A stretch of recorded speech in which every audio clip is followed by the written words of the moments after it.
It's Wednesday, the 25th of March 2015, 3 days after IM Melbourne.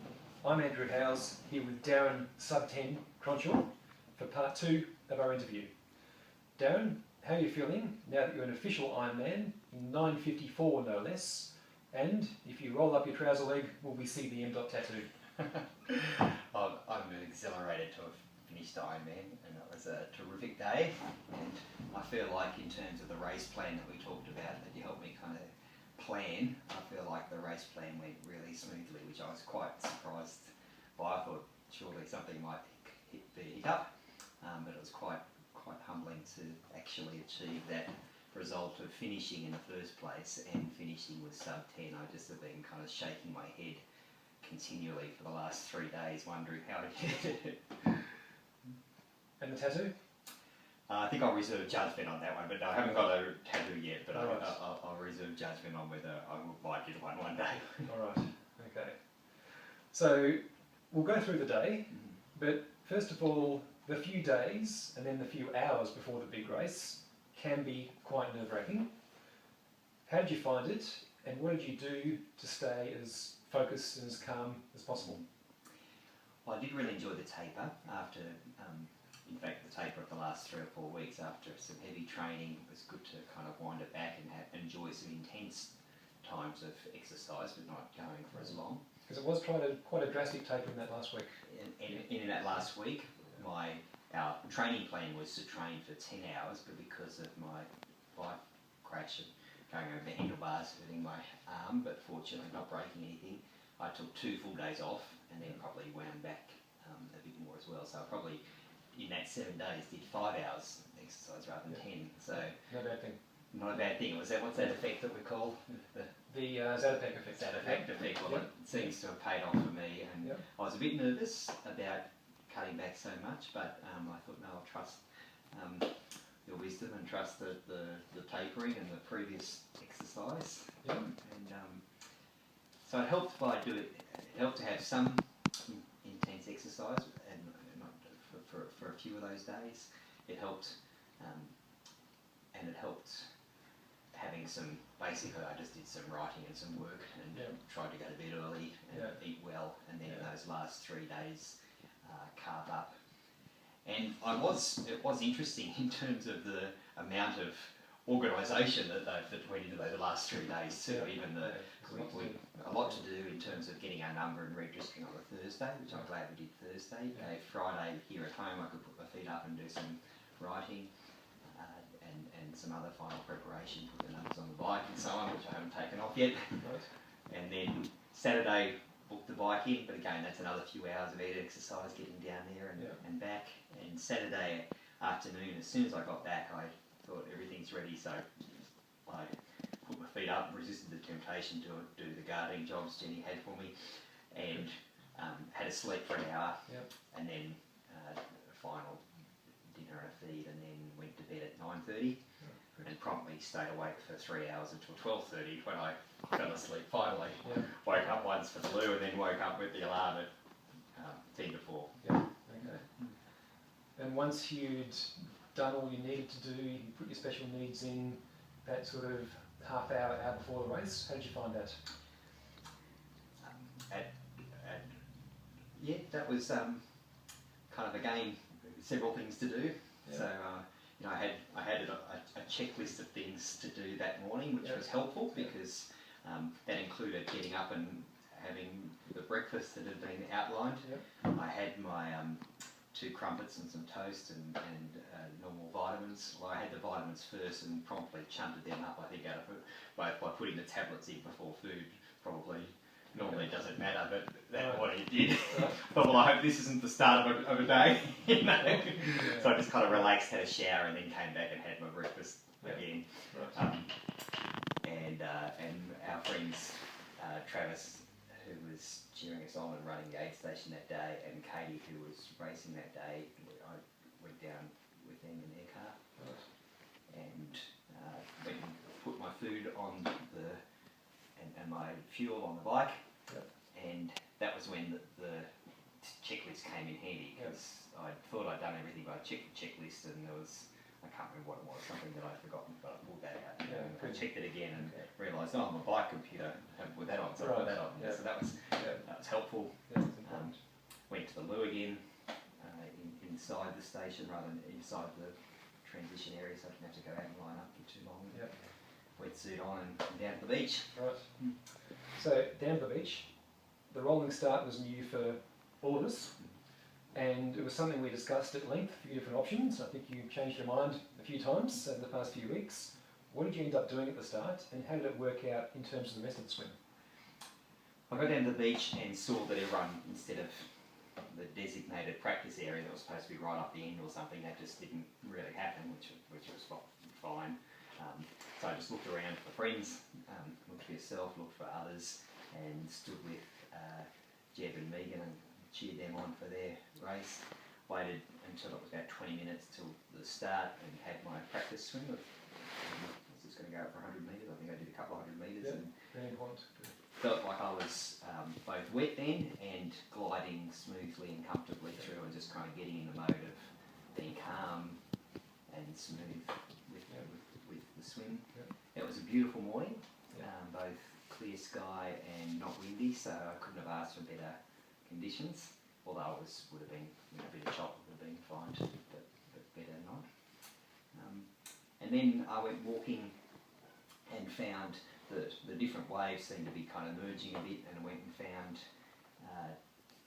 Katie and Jared and Dave, who were lining up, and joined them, and we went into the turnstile laneways together, and said to the guy who was ferrying us through, we're from the same club, can we go together? And he said fine. And so we went into the water. The other three ran ahead a bit, and Dave started duck diving. My plan was to follow Dave's feet, because he doesn't kick at all, so I thought the perfect guy to follow around. But he did get off pretty quickly, and so I think I swam with Katie for a bit and just didn't even try to catch up with Dave. But it was really good just to kind of start with them and to cheer on and say HDC into the water. I was going to say, because normally you're anonymous, you don't know who's next to you, but to start with people you know, it must give you security and confidence. The other group, the next group was 5 seconds ahead of us and didn't even think of anyone behind us. And there was just hundreds of people on the pier.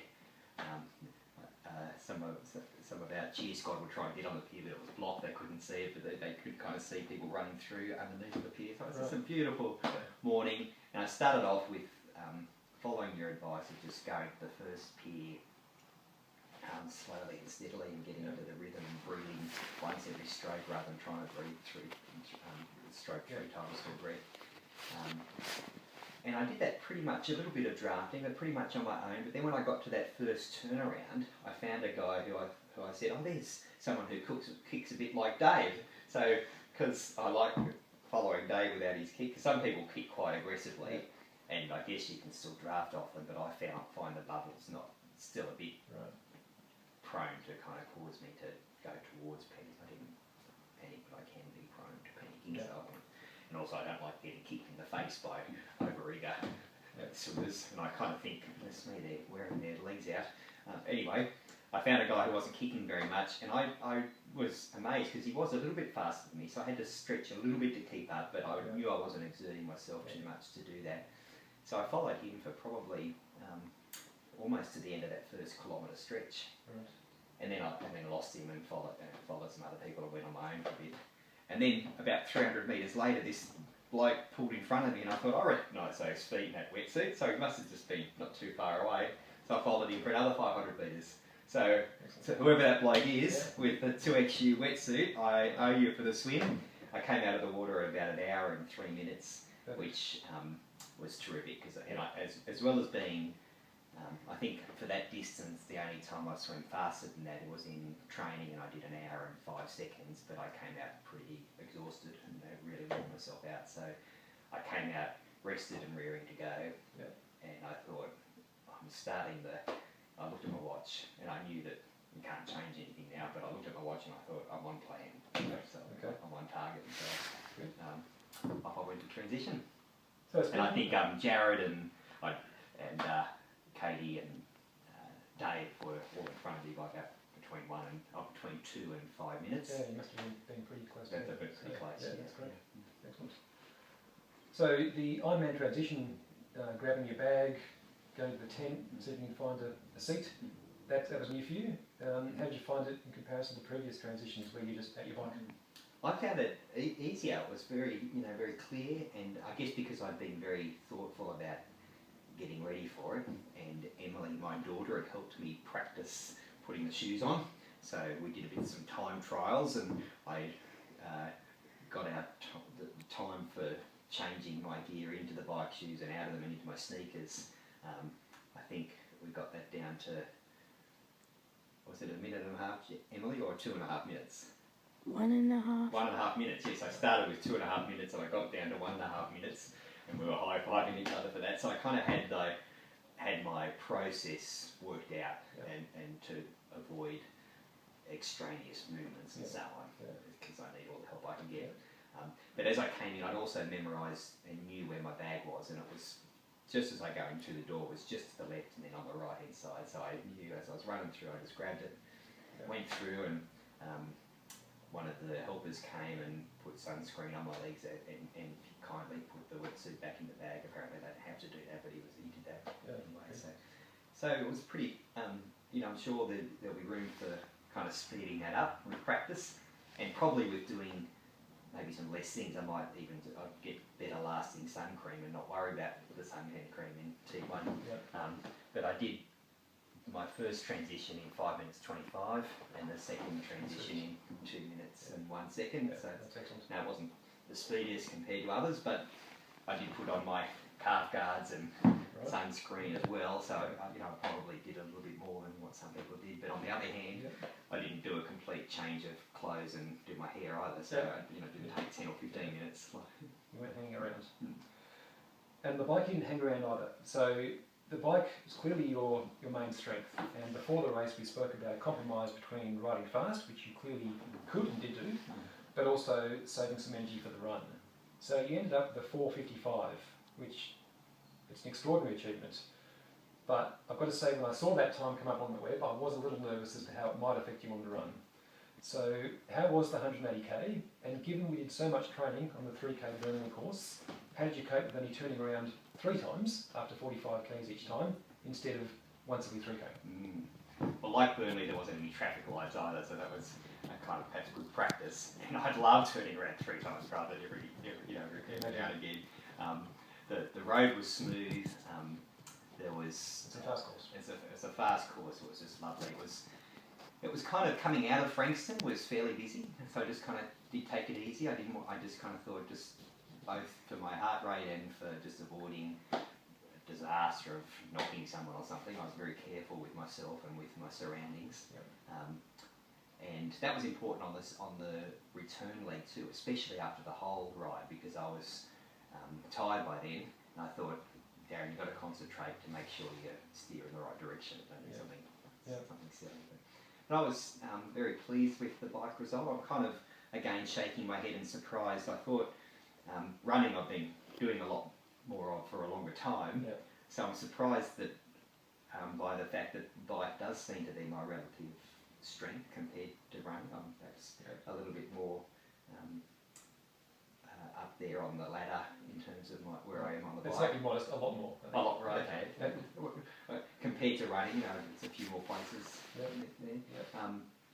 And I'm not really sure where that comes from, but this must be, because it's not like I put in more effort on the bike than my running. But I did go out thinking I'm going to aim to do the bike in 5 hours 10 or under was what I was kind of thinking of, and I thought I'm not going to aim for under 5 because I didn't want to push myself, but I thought, but if I get under 5 I'll be pleased. I'm not going to, I decided I want to maximise my strength on the bike, and if I can get under 5 I would. And I did keep an eye on my speed, but I modulated according to, like you taught me, according to effort rather than pace. So there was a couple of times coming out of the tunnel and perhaps a couple of times passing people that I did feel like I was starting to head towards an aerobic effort, but most of the time I was keeping it as an aerobic, keeping it very nice and steady, not pushing it more than I could, and I pretty much all the time I felt like I could go faster if I wanted to. Yeah, perfect. I'm riding to get a good time on the ride, but also riding so that I can run a marathon. I kept telling him, but your words kept going through my mind like that. But I was the first leg up there was facing into the wind, and I turned around with the wind behind me. That gave me about another 7 kilometres an hour average coming back through, and then the third leg up was the hardest because by then I was tired. I'd going from 90 to 130 kilometres, which I always find in that distance the hardest part of the ride anyway, and it was the slightly more uphill, slightly into the wind effort. So I slowed down a bit there, but then coming back, I felt like I was pushing it more than the whole time, but it was a little bit slower than the first leg back, but that was partly because I was tired, and also because in that last 10 or 20 k's I did start doing some more stretching and gear changing just to get my legs ready for the run. So having dispensed with the bike leg, averaging just over 36 kilometres per hour, you're onto the run, and particularly in comparison to previous years, it was hot and getting hotter. Now, apart from the fact that you had the rockstar look with the tri-suit zip all the way down, how did you cope with the heat, and how did you pace the run? When I got off the bike, I was very careful, slowed down very slowly, and got off ready for my legs to be shaky if need be, and it was a bit slight decline too. So actually, I think my legs felt better than the Challenge Melbourne half Ironman distance when I started running. But I did run a bit gingerly into transition, and went out on the run for the first little loop before turning around to St Kilda with short paces on my legs, like you taught us, and not trying to go too fast. And as I warmed up into it, I had a wet towel that I put on the back of my neck because it was already feeling pretty hot there at the beginning. I was feeling thirsty because I hadn't drunk or eaten hadn't eaten anything for half an hour, hadn't drunk anything for 15 minutes, just to make sure my stomach wouldn't get upset and didn't have anything in transition. But then I thought, right, my legs were warming up, I'll start to stretch it out. I did a couple of 1 or 2 Ks at kind of 5-minute pace, which was kind of my ambitious goal, but it felt like I was pushing it too much to do that. I couldn't sustain it, and I dropped back to an average of about 5:20. And again, I didn't go with the pace, I was going with effort and breathing, and I found that rhythm, and I thought, I'll stick with this, and if I can at halfway or a bit further on, I'll pick the pace up, and if I could go faster, I'd come down more towards the average of 5. But as it turned out, I was fortunate to be able to kind of keep about a 5:20. It was actually 5:23 over the whole distance average pace, which I was really pleased about. Yep. It wasn't as fast as 5, but then I think one split was about 5:30 something, 5:35 or something, which was the slowest split, but it was a fairly even split through the whole marathon, so I was really pleased with just the consistent effort there and being able to keep that up.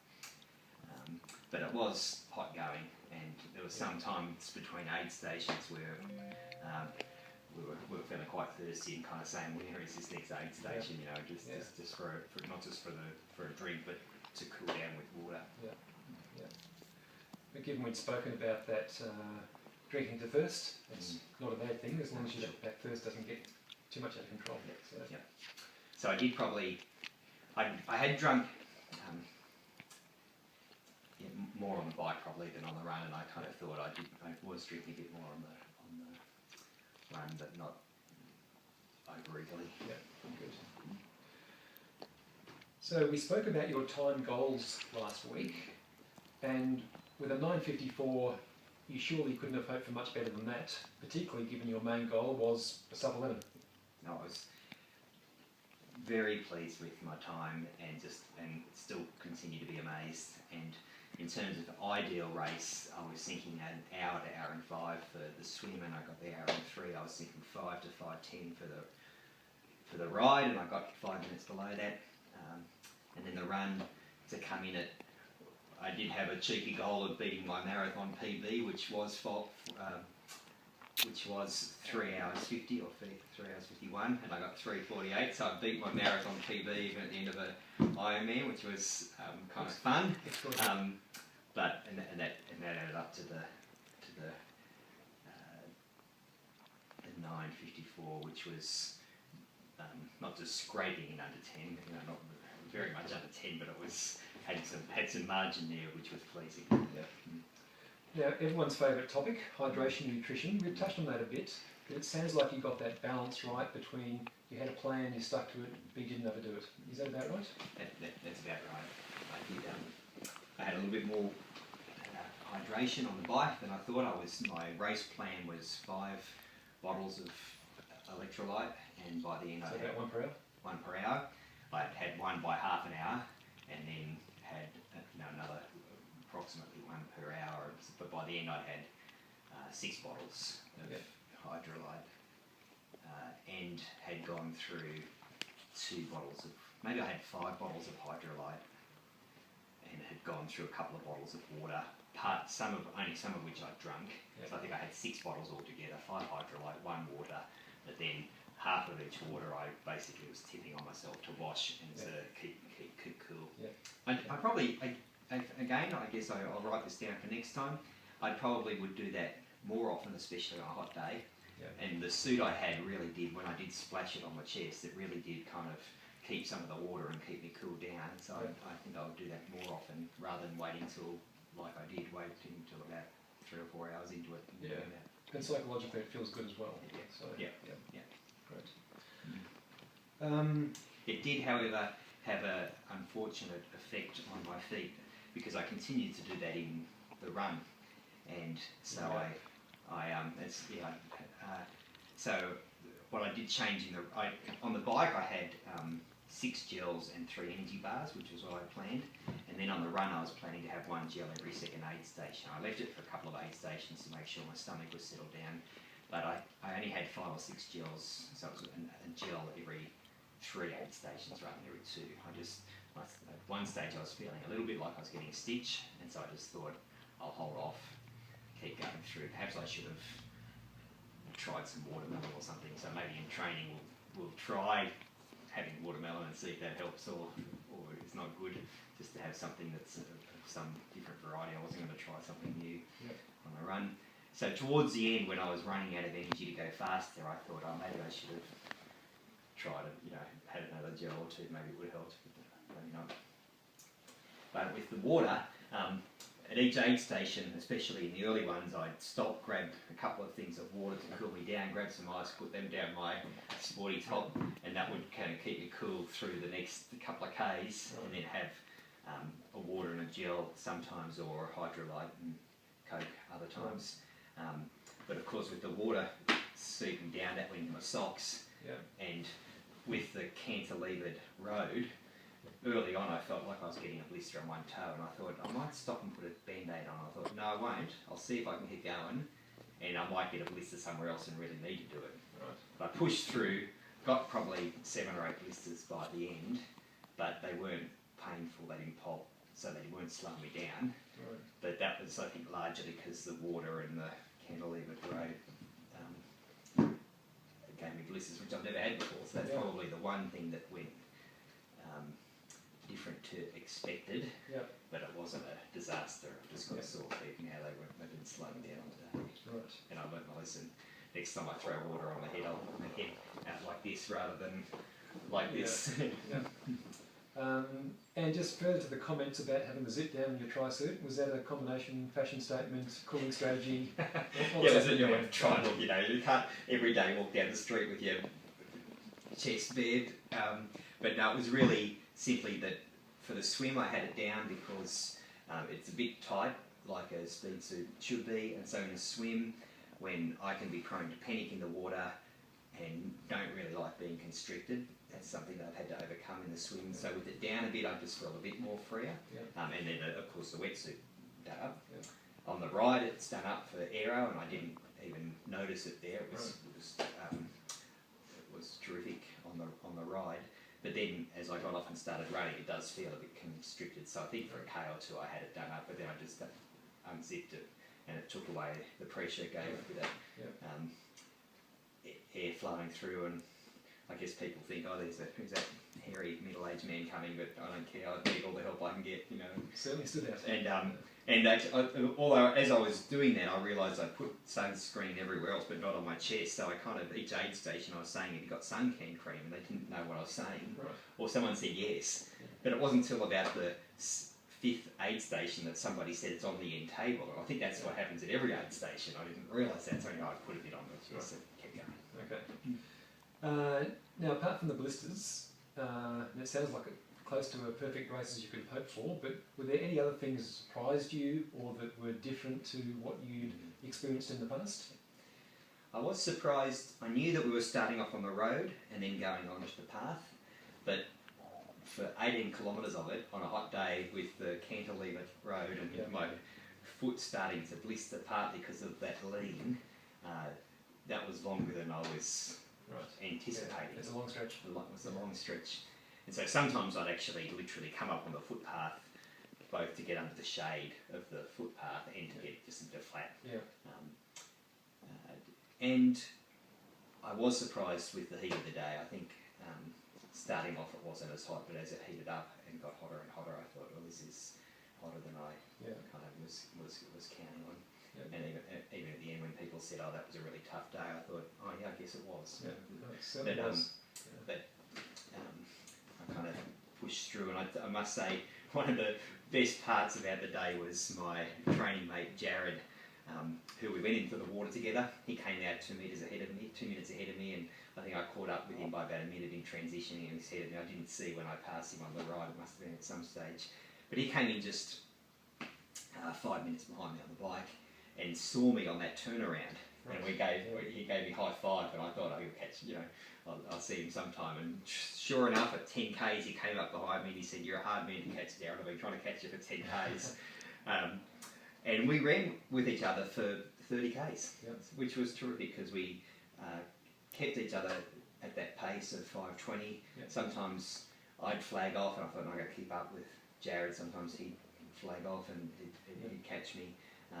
Sometimes when we picked the pace up and we got to say 4:55, and we'd say to each other, I think we might be going a bit fast, and one of us would realise that, we'd drop back because we probably were. So he was great company, as well as terrific just to kind of pace together, and kind of fun to see our HCC tag mates on the side of the road cheering us on together. So good on Jared for doing a great effort too.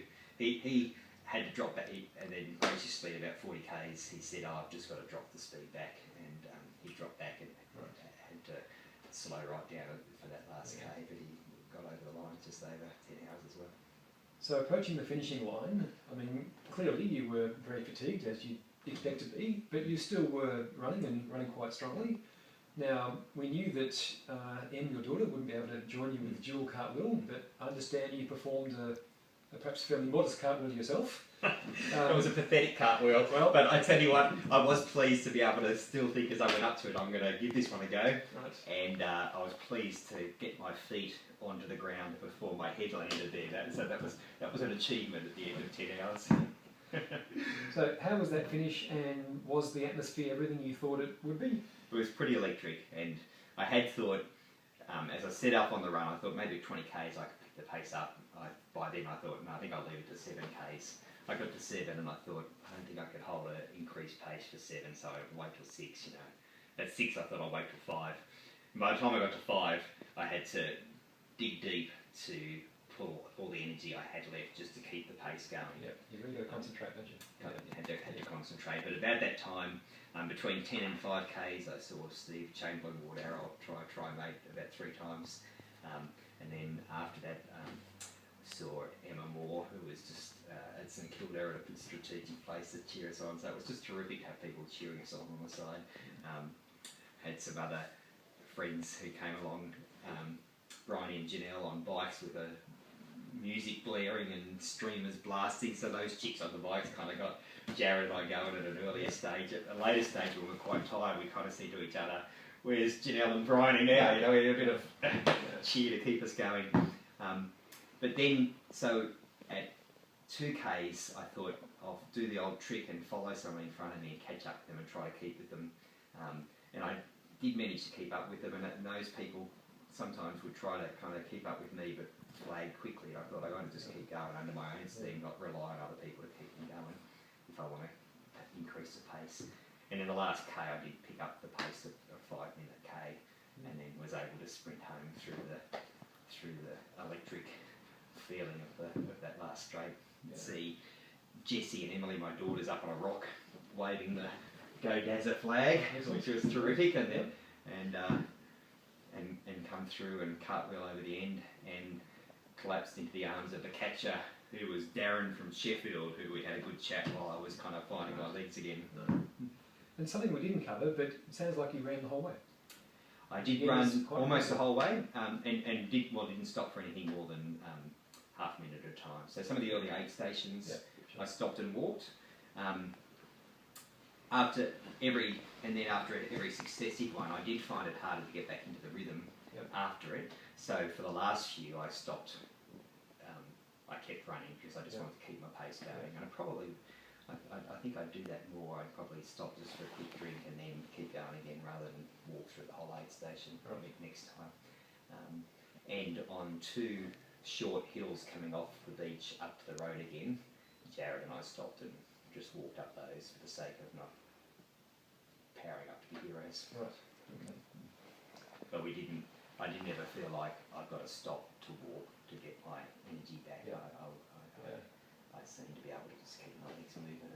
And no doubt you would have seen a few people or more than a few people in that situation who were really pacing it out. There was.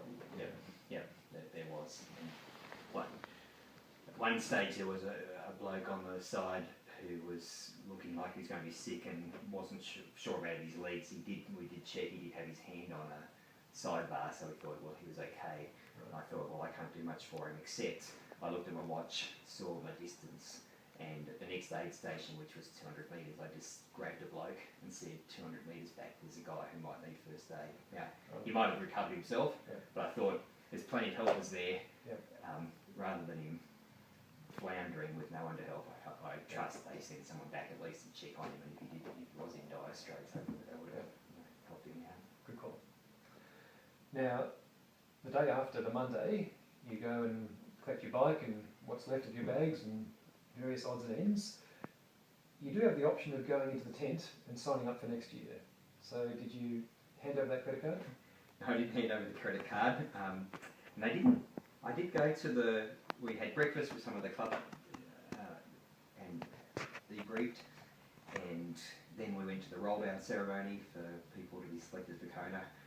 The 3 ladies from the club who did qualify for Kona, good on them, did have to hand over their credit card, of course, to get those qualified spots. So good on Megan, who actually won the 18 to 24-year-old age group and got a spot, and Penny, who won her 25 to 29-year-old age group and got a spot, and so both of them were guaranteed a spot. Katie was wondering about whether they'd give 2 or more spots to that 24 to 29 age group, because she came in second for that, which was just terrific to have 2 club members get the 2 first spots in that age group. She also got a spot for Kona. So those 3 ladies are off to Kona. They handed over their credit card.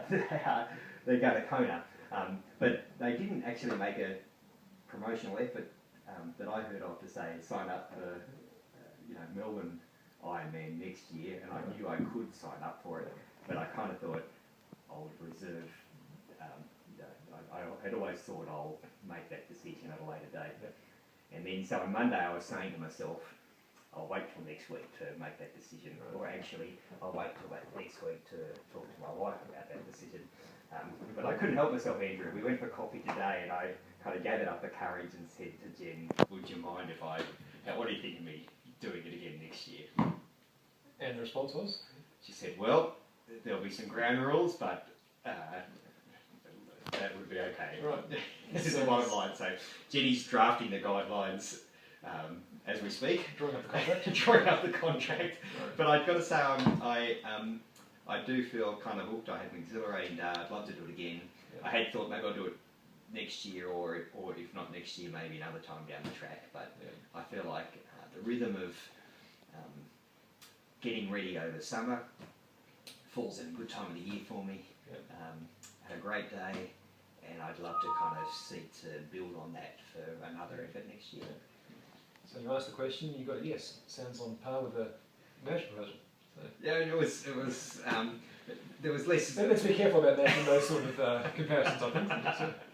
Yeah, there was less qualifiers in Jenny's response Right. when I proposed marriage, but yes, we're looking at a similar long haul and kind of combined commitment. Right. But I haven't talked to my children about that either. We are going to talk about that over dinner and see what Emily and Jessie and Ben reckon about giving another Ironman a go. Em, yes or no? Yep. Yep. All right. You're speaking for all three. Yeah. Now, last week you gave some advice for those perhaps tryers who are thinking of stepping up to Ironman in terms of preparation. What about actually on the day itself? So your top 3 or so race day tips for the first time Ironman. First time Ironman, I reckon, after having joined a club, got a coach, trained consistently, I think my goal, which I'm pleased I said this about, was that my goal was to have an exhilarating day and finish strong, and if possible do a sub-11 goal. So some people say don't have any time goal in mind, just aim to finish. I'm glad I did have a time goal. That helped me train well. But it was secondary. And it was secondary, so I was thinking, I want to finish well, I want to have an exhilarating day with a smile on my face, I want to finish strong, and I'm pleased with that being my primary goal. I encourage others who are participating in it just to thoroughly enjoy the day, and really 10:54 was just a terrific achievement, but it still would have been an exhilarating day if I'd done 11:30 or 12:10. And now, 9:54. So. Oh, 9:54, yes, yeah, Yeah, right. right. Yeah, right, okay. All right, excellent. Any final thoughts or observations? Well, I tell you that the roll down ceremony was an exciting thing to be at and to see, but what it brought out for me was it just reinforced the diversity of people that Ironman invites and to participate and includes.